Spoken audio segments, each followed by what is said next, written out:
Welcome everyone, this is Manat official YouTube channel. NIT act पढ़ेंगे आज। 2007 में आपका आया था national institute of technology science education and research का एक्ट बोला जाता है इसको, 2007 में जो आया था। टोटल कितने सेक्शंस हैं, कितने चैप्टर्स हैं, क्या क्या पढ़ेंगे, सब डिस्कशन इस वीडियो के अंदर करने वाले हैं। तो पार्ट 1 होगा ये एनआईटी एक्ट 2007 का। स्पेसिफिकली क्लास आपके काम आने वाली है एनआईटी जालंधर के लिए, क्योंकि एनआईटी जालंधर का सुपरिंटेंडेंट का एग्जाम है जो शेड्यूल्ड है जनवरी में होना है। बाकी आईआईटी एनआईटी में कहीं और सिलेबस आपको देखने को मिलेगा अगर एनआईटी के एक्ट्स का एंड स्टैट्यूट्स का, तो ये आपके काम आ जाएगा। ठीक है, तो एनआईटी का एक्ट स्टार्ट करते हैं। प्रिपरेशन से जुड़ना है एनआईटी सुपरिंटेंडेंट की तो आप व्हाट्सएप कर सकते हैं, नंबर आपको नीचे दिया गया है।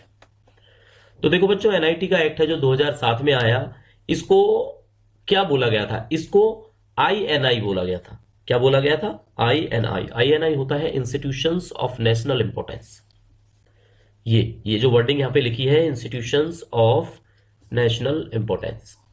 तो एनआईटी को डिक्लेयर किया गया था इंस्टीट्यूशन ऑफ नेशनल इंपॉर्टेंस, जो फोकस करती है high quality education, research and knowledge, basically engineering में, टेक्नोलॉजी में, साइंस में, मैनेजमेंट में। एम क्या है? सोशल इक्विटी को बूस्ट करना टेक्निकल एजुकेशन के मामले में, और अपनी ऑटोनॉमी को स्थापित करना, गवर्नेंस को स्थापित करना, जो एनआईटी एससीआर की काउंसिल है। ये है बच्चों जो पूरा एक्ट अगर आप देखोगे ना, तो एनआईटी एससीआर है। एनआईटी एससीआर का मतलब होता है नेशनल इंस्टीट्यूट ऑफ टेक्नोलॉजी। ठीक है, national institute of technology. And ये जो हमने आपको बताया था साइंस एंड एजुकेशन का, जो साइंस एजुकेशन एंड रिसर्च का जो एक्ट है, and financial structures with the central government providing funding and oversight. तो कुल मिला के जो इनका फाइनेंशियल स्ट्रक्चर है, सेंट्रल गवर्नमेंट से फंडिंग होती है। तो कौन सा सेक्शन है जो फंड के बारे में बात करता है, टोटल कितने सेक्शंस है, ये अभी इसके अंदर देख लेते हैं। तो टोटल 4 चैप्टर्स में डिवाइड है आपका ये एक्ट। ठीक है, और ये जो नेशनल इंपोर्टेंस की बात है, ये सेक्शन 2 के अंदर की गई। अभी आपको बताया कि एनआईटी को क्या बोला गया है? एनआईटी। एनआईटी को बोला गया है आईएनआई। तो आईएनआई क्या होते हैं आपके? आईएनआई होते हैं आपके इंस्टीट्यूशंस ऑफ नेशनल इंपॉर्टेंस। ठीक है, इंस्टीट्यूशंस ऑफ नेशनल इंपॉर्टेंस है जो इसको बोला जाता है। क्लियर हो गया आपको? ये टोटल हमने कितने चैप्टर्स बताए आपको? इसके अंदर टोटल चैप्टर्स हैं, 4 चैप्टर्स हैं इसके अंदर। पहला चैप्टर, दूसरा चैप्टर, तीसरा चैप्टर और ये 4th चैप्टर। तो पहला चैप्टर आपको बताता है इसके प्रीलिम्स के बारे में, इसके टाइटल के बारे में, प्रीलिमिनरी। इसके अंदर क्या होता है? इसके अंदर आपको टाइटल, कब ये शुरू हुआ, आईएनआई इनको डिक्लेयर किया गया, डेफिनेशंस, ये इसके अंदर आते हैं। तो जो पहला प्रिलिमिनरी है उसके अंदर 1 से 3 तक सेक्शंस आते हैं। ये आप सेक्शन वाइज भी याद रख सकते हो, सेक्शंस। ठीक है, फिर थोड़ी देर में हम आपको टोटल सेक्शंस बताएंगे, आप कहो तो अभी बता देते हैं। तो चैप्टर अगर इसके अंदर 4 है तो टोटल जो सेक्शंस हैं वो इसके अंदर 37 है। कितने हैं? 37। चैप्टर 2 में हम पढ़ते हैं पूरे के पूरे इंस्टीट्यूट्स के बारे में, द इंस्टीट्यूट्स। ठीक है, इसके अंदर कौन से सेक्शन है? 4 से स्टार्ट होगा आपका और टोटल 29 तक। सबसे बड़ा जो चैप्टर है वो चैप्टर 2 है हमारा। चैप्टर 3 में फिर इसकी काउंसिल के बारे में बात की जाती है, काउंसिल। और काउंसिल का जो सेक्शंस होते हैं वो होंगे आपका 30 से लेके 34 तक। 4th चैप्टर जो होता है वो मिसलेनियस होता है।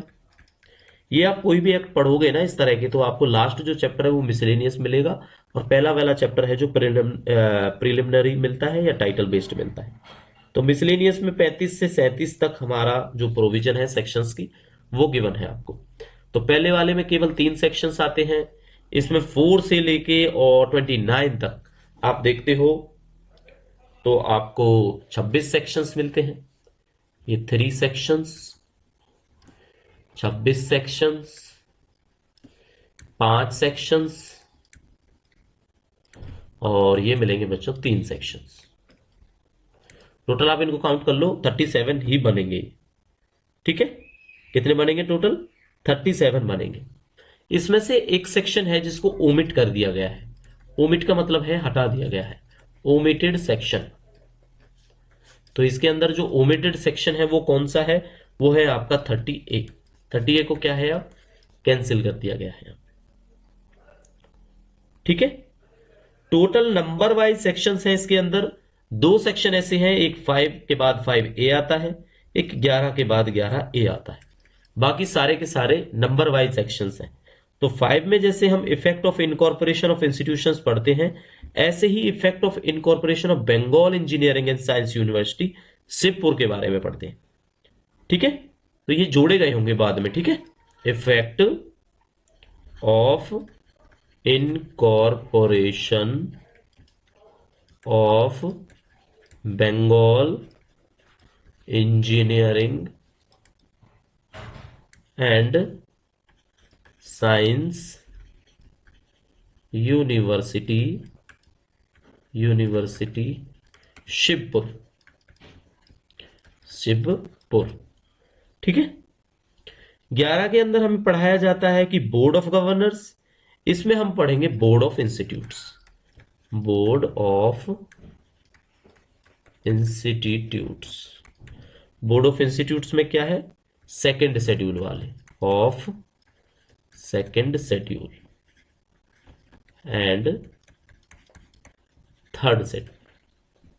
ये दो सेक्शन है, इसलिए बताया ताकि आपको पता रहे। वैसे अगर आप पढ़ोगे तो 1 से लेके 37 तक नंबर्स हैं टोटल, लेकिन 5A और 11A दो हैं जो ए वाले सेक्शंस हैं। ठीक है, तो ये आपने याद रखने हैं। ओनली ओमिटेड सेक्शन वो है आपका 30A, ये आपने याद रखना है। चले अब थोड़ी सी स्टार्टिंग करें, आपको पढ़ाएं इसके बारे में। तो जो ये सबसे पहले वाली लाइन हमने आपको बताई, ये वाली कि एनआईटीज को नेशनल इंस्टीट्यूट ऑफ इंपोर्टेंस है, ये डिक्लेयर किया जाता है। National importance of provide instructions and research branch of engineering technology management, ये सारी चीजें, ये जब एक्ट आप शुरुआत करोगे पढ़ने की तो आपको डायरेक्टली देखने को मिलेगी। और ये एनआईटी का एक्ट 2007 है ना, ये 2007 का 29th एक्ट है। हर एक एक्ट के बीच में ना ये वाली लाइन लिखी होती है, 29 ऑफ 2007। तो 2007 का 29th आपको है ये देखने को मिलेगा। ठीक है बच्चों, चलो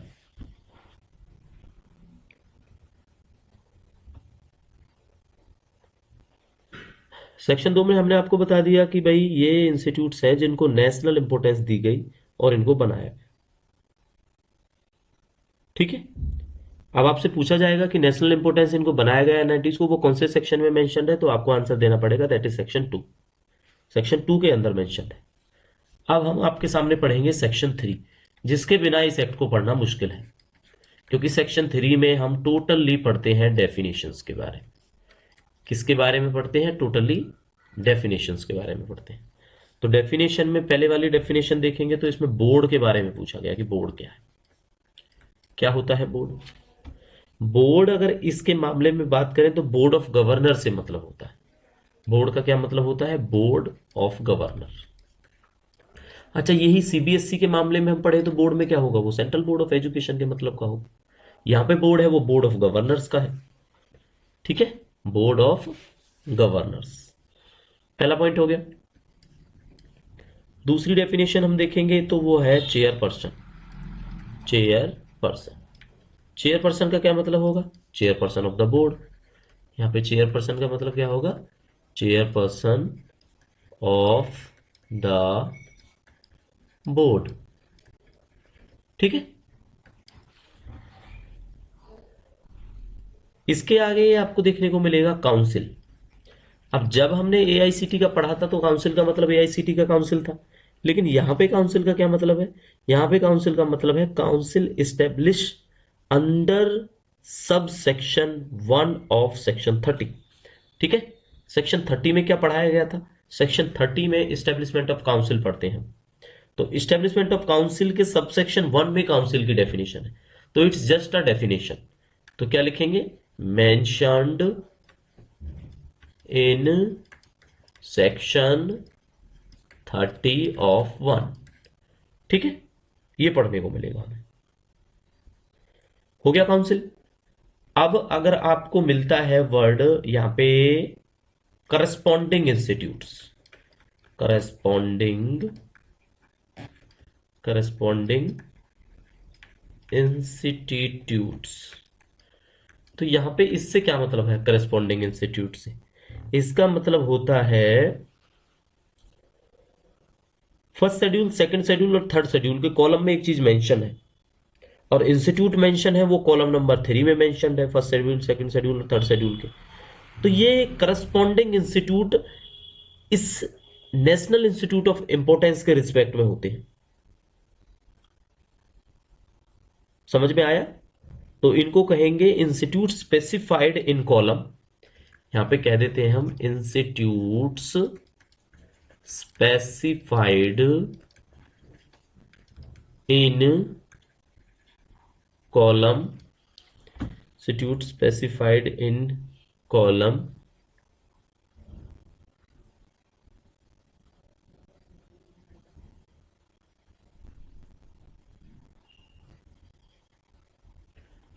3 of first, second, third schedule. ठीक है?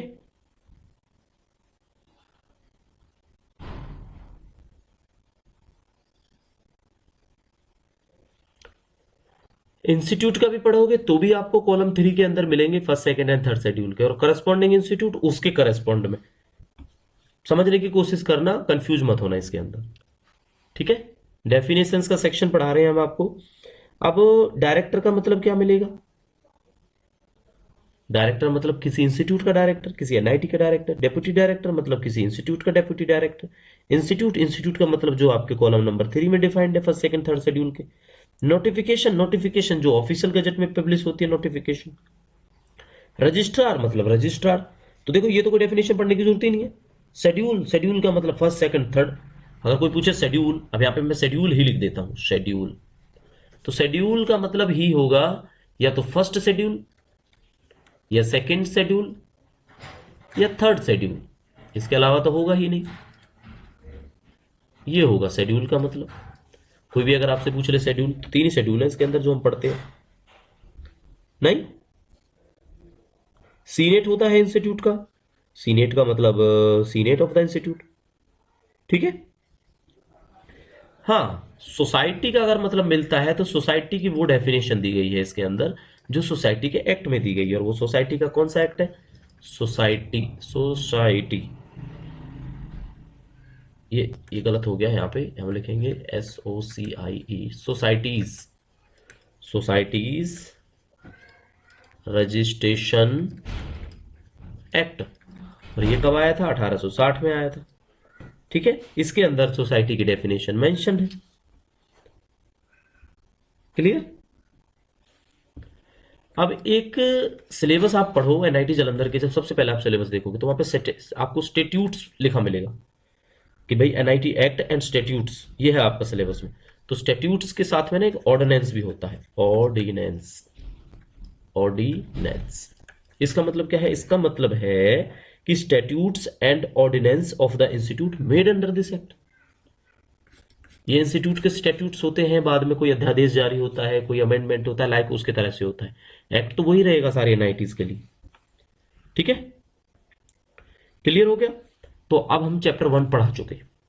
तो ये बहुत बड़ी उपलब्धि है, चैप्टर 1 हमने पढ़ लिया है, क्योंकि चैप्टर 2 पढ़ने में सबसे ज्यादा टाइम लगेगा, सबसे ज्यादा सेक्शन इसी के अंदर है और सबसे ज्यादा पढ़ाया गया है इसके बारे में, इंस्टीट्यूट्स के बारे में।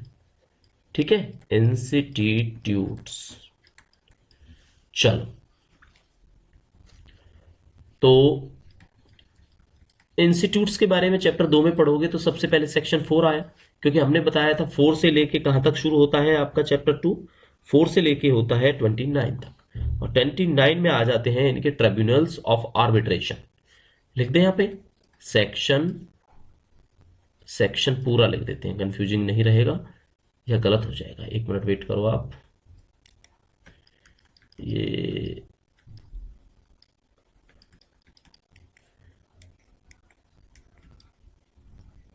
यहां से लिखना शुरू करते हैं। ठीक है? सेक्शंस 4 से 29 तक चैप्टर 2 में पढ़ते हैं, और चैप्टर 4 में पढ़ते हैं हम इनकॉर्पोरेशन के बारे में, कि भाई इंस्टीट्यूट्स का इनकॉर्पोरेशन कैसे हुआ, स्थापना कैसे हुई। इनकॉर्पोरेशंस ऑफ इंस्टीट्यूट। देखो बच्चों, एक्ट हम टेलीग्राम चैनल के अंदर शेयर कर देंगे, आप खुद से पढ़ लेना चाहें, ठीक है। उसको जब पढ़ो खुद से पढ़ लेना, नहीं समझ में आए तो ये वीडियो देख लेना, फिर आपको समझ आ जाएगा। तो इनकॉर्पोरेशन ऑफ इंस्टीट्यूट्स में है कि भाई हर एक इंस्टीट्यूट जो पहले शेड्यूल में, दूसरे शेड्यूल में, तीसरे शेड्यूल में, कॉलम नंबर 3 में मेंशन है, वो एक बॉडी कॉर्पोरेटेड है, ठीक है। उसका एक नाम है, एक अपने आप में एक बॉडी की तरह काम करता है वो एनआईटी। इसमें एक सेक्शन और जोड़ा गया था, वो सेक्शन ये था 4 का 1। अब ये 4 के 1 में तो इनकॉर्पोरेशन बता दिया, लेकिन 4 का 1A है तो उसमें बंगाल इंजीनियरिंग एंड कॉलेज की बात की गई थी, सॉरी यूनिवर्सिटी की बात की गई थी, Bengal engineering and science University, जो हमने शिवपुर में बताया था आपको, वो भी deemed to have been incorporated under this act. सारी एनआईटी तो है इसके अंदर, National institute of Technology Kurukshetra, NIT Delhi, NIT Jalandhar, NIT जहां जहां जमशेदपुर, जहां जहां आपने पढ़ा है, लेकिन Bengal engineering and science university Shibpur भी इस एक्ट के अंदर इनकॉर्पोरेटेड हुई थी। इसीलिए इन सच इनकॉर्पोरेशन पर Indian institute of engineering science and technology Shivpur का नाम दिया गया है। उसको क्या बोला गया है उसको, इसी इनकॉर्पोरेशन पे, जैसे नेशनल इंस्टीट्यूट ऑफ टेक्नोलॉजी बोला जाता है, ऐसे ही इसको Indian institute of engineering science and technology Shivpur बोला गया। तो ये बिल्कुल याद रखना है, मॉक के अंदर हम आपसे पूछेंगे, ठीक है बच्चों। तो इनकॉर्पोरेशन में पढ़ लेते हैं। अगर आपसे कोई पूछे सेक्शन 4(1)A, तो यहां पे सीधा सीधा मतलब आ जाएगा आपका Bengal engineering and science University, ठीक है। और ये है शिवपुर के अंदर। कॉल्ड एज, इसको बोलते हैं फिर Indian institute of engineering science and technology Shibpur, ठीक है जी। हो गया क्लियर। ये सेक्शन है जो नोटेड रहेगा आप लोगों के लिए, सेक्शन 4(1)A। 2 में क्या है कि जो भी बॉडी कॉर्पोरेट कंस्टिट्यूट हुई है वो एक चेयरपर्सन होल्ड करेगी, एक डायरेक्टर होल्ड करेगी, और अदर मेंबर्स जो होंगे बोर्ड पे वो होंगे इसके अंदर। मतलब इसके अंदर जो भी बॉडी इनकॉर्पोरेटेड होगी वो हम लिख दें यहां पे सेक्शन 4(2), ठीक है। सेक्शन 4(2) इसमें क्या है, एवरी इनकॉर्पोरेटेड बॉडी, इसके पास होगा अपना डायरेक्टर, अपना चेयरपर्सन एंड मेंबर्स। क्योंकि इनकॉर्पोरेशन ऑफ इंस्टीट्यूट पढ़ रहे हैं सेक्शन 4 के अंदर, तो 4(1) में भी यही चीज आएगी, 1A में, 1 2 में। पूरा क्लैरिफिकेशन इसी को देखने को मिलेगा आप लोगों को, ठीक है। तो अब कुछ चीजें हैं जो आपको हाईलाइट करके बता देते हैं 1 मिनट के अंदर। चैप्टर 2 में पढ़ते हैं बच्चों इंस्टीट्यूट्स के बारे में। सेक्शन 4 से लेके 29 तक डिस्कशन होता है इसका। सेक्शन 4(1)A के अंदर पढ़ाया जाता है कि Bengal engineering and science university Shibpur है जो, वो बनी आपकी Indian institute of engineering science and technology Shibpur, ठीक है। ये है जो हमने अभी तक पढ़ा है इसके अंदर। क्लियर हो गया आपको। चलो, सेक्शन 4 हम पढ़ चुके हैं, 5 देख लेते हैं 5 में क्या है। 5 में है कि इसके इनकॉर्पोरेशन के इफेक्ट क्या है। सेक्शन 5 में आता है effect of incorporation, effect of incorporation of institutes, कि भाई इंस्टीट्यूट्स के इनकॉर्पोरेशन का फायदा क्या है, ये पढ़ाया जाता है इसके। सेक्शन 4 में आपने पढ़ लिया इनकॉर्पोरेशन ऑफ द इंस्टीट्यूट। इसके बाद अगर इनकॉर्पोरेशन हो ही गया है तो उसके इफेक्ट क्या होंगे वो पढ़ेंगे हम सेक्शन 5 ऑफ एनआईटी एक्ट 2007 के अंतर्गत।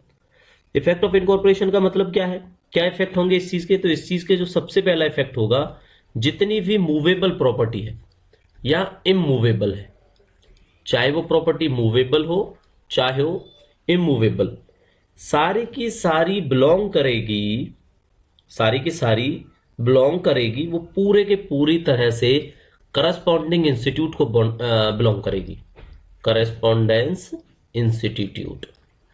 ठीक है, एक तो ये हुआ इनकॉर्पोरेशन ऑफ द इंस्टीट्यूट्स का इफेक्ट।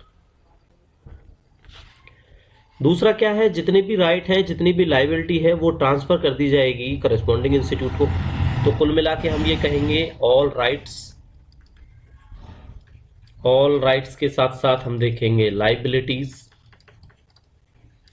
ठीक है, ऑल राइट्स और ये लाइबिलिटीज आपकी करस्पॉन्डिंग इंस्टीट्यूट को चले जाएंगे, करस्पॉन्डिंग इंस्टीट्यूट को चले जाएंगे।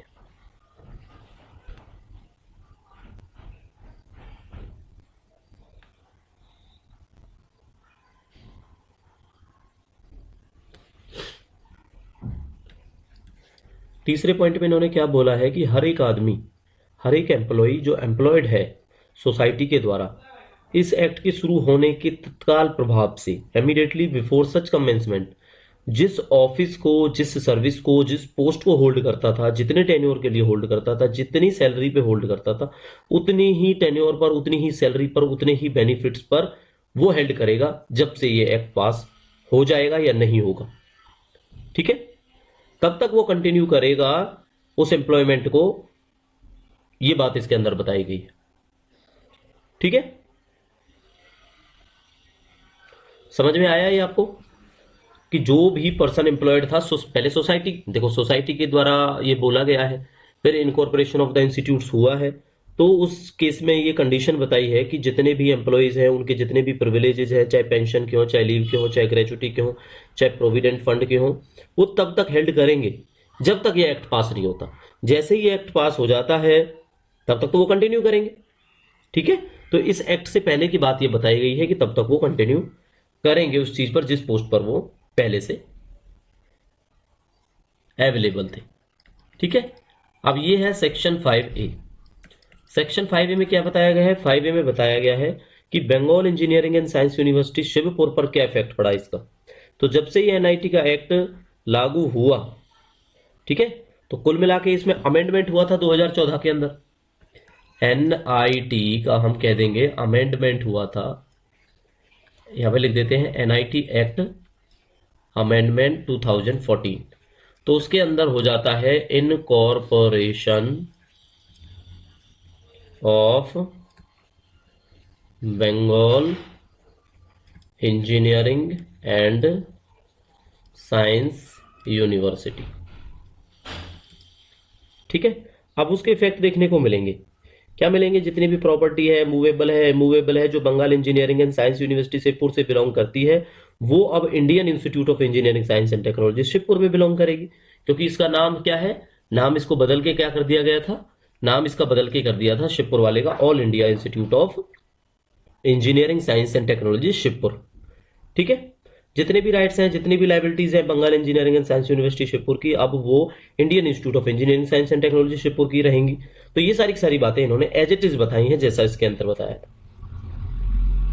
ठीक है, पहले जो Bengal engineering and science university Shibpur का वाइस चांसलर होता था, लिख दें यहां पे वाइस चांसलर ऑफ, अब थोड़ा शॉर्ट में लिखेंगे बच्चों इसको, ठीक है, बंगाल इंजीनियरिंग यूनिवर्सिटी लिख देते हैं।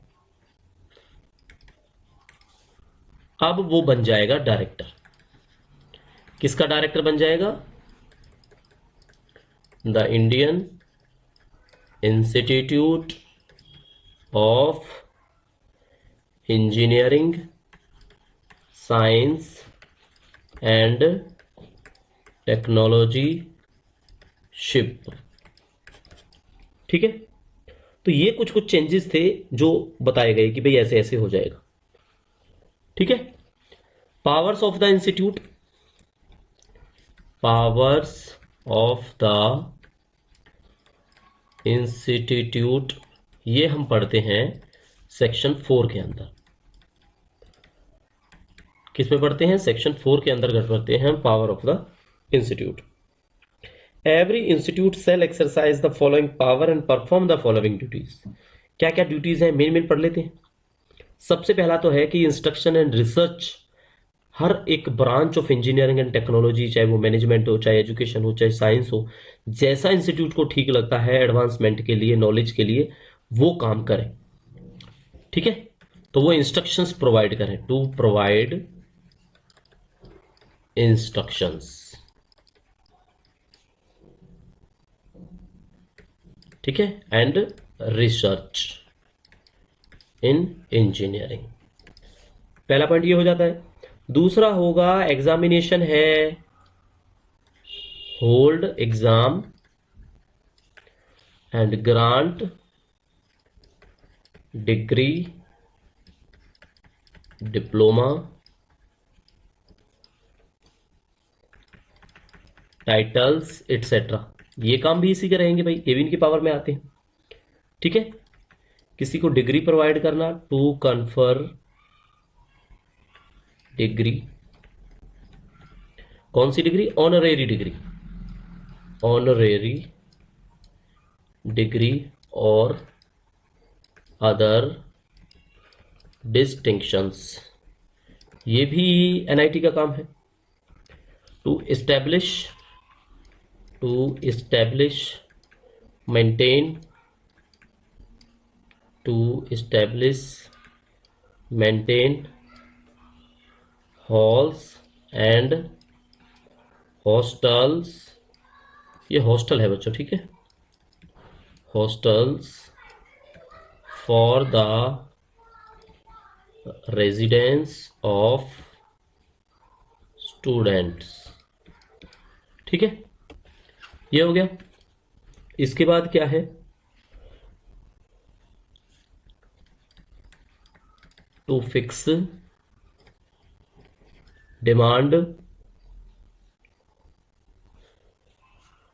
To fix demand and receive फी।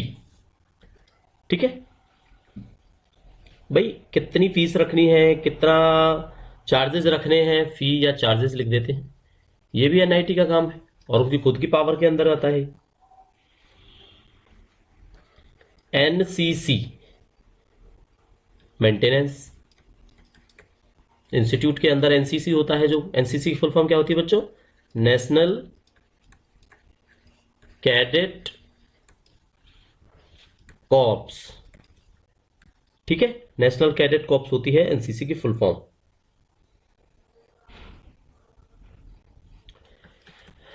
ये एक अच्छी चीज है जो आपने नोट करनी है। टू फ्रेम स्टेट्यूट या ऑर्डिनेंस। ठीक है, ये एनआईटी का खुद का काम होता है, यही आपके सिलेबस में लिखा हुआ है। आप अगर अपना सिलेबस पढ़ोगे ना, एनआईटी जालंधर वाले जितने भी बच्चे हैं, तो उसके सिलेबस में लिखा हुआ है NIT act and it's statutes. तो ये स्टैट्यूट्स भी हम देख के आपको पढ़ाएंगे। पहले हम एक्ट के बारे में कंप्लीट पढ़ लेते हैं। ठीक है, कोई भी प्रॉपर्टी जो इंस्टीट्यूट से बिलोंग करती है वो इंस्टीट्यूट के ऑब्जेक्टिव में काम आएगी, ऐसा लिखा गया है। गिफ्ट, कोई ग्रांट, कोई डोनेशन, कोई गवर्नमेंट से कुछ मिलता है, कोई डोनेशन, कोई मूवेबल इमूवेबल प्रॉपर्टीज, कोई डोनर्स, ये जैसे भी जो भी केस होगा, ये सब खुद की पावर है उनकी। To institute award, fellowship, scholarship, exhibitions, prize, medals. आपको पता है एक और कॉलेज का, एक एनआईटी का क्या काम होता है। To undertake consultancy in area and disciplinary related to institute, to undertake consultancy किसमें? इंजीनियरिंग एंड टेक्नोलॉजी में, इंजीनियरिंग एंड टेक्नोलॉजी। देखो बड़े बड़े इंस्टीट्यूट हैं, जैसे आप कोई भी देख लो, आप एम्स देख लो। अगर आप एनआईटी के लिए पढ़ रहे हो अभी, तो जैसे एम्स के लिए पढ़ा है, तो एम्स में मान लो कोई न्यू बिल्डिंग बनती है, वहां पे कोई इंजीनियरिंग की कंसल्टेंसी का वर्क है, तो ये एनआईटीज हैं, आईआईटी है, एनआईटी है, ये कंसल्टेंसी का वर्क करती हैं। तो इनके जो भी चार्जेस होते हैं कंसल्टेंसी के, 10 लाख, 20 लाख, 50 लाख, वो ये चार्ज करते हैं इंस्टीट्यूट से। तो कंसल्टेंसी वर्क इंजीनियरिंग के कामों में भी इनको करने की खुद की पावर है। आज भी आप देखोगे एम्स के अंदर, पीजीआई चंडीगढ़ के अंदर कंसल्टेंसी वर्क में, इंजीनियरिंग एंड टेक्नोलॉजी में इनकी हेल्प ली जाती है। ठीक है। पंजाब इंजीनियरिंग कॉलेज है चंडीगढ़ के अंदर, पंजाब इंजीनियरिंग कॉलेज की हेल्प ली जाती है कंसल्टेंसी में। तो ये जितने भी बड़े इंस्टीट्यूट्स हैं इस लेवल के, नेशनल इंपॉर्टेंस लेवल के, इनकी हेल्प है जो जरूर ली जाती है कंसल्टेंसी वर्क के अंदर। ठीक है। तो बेसिक बेसिक ये जो सारे के सारे काम है ये हमने आपको बता दिए। सेक्शन 6 तक हम पढ़ चुके हैं, पावर्स के बारे में हम डिस्कस कर चुके हैं। ठीक है।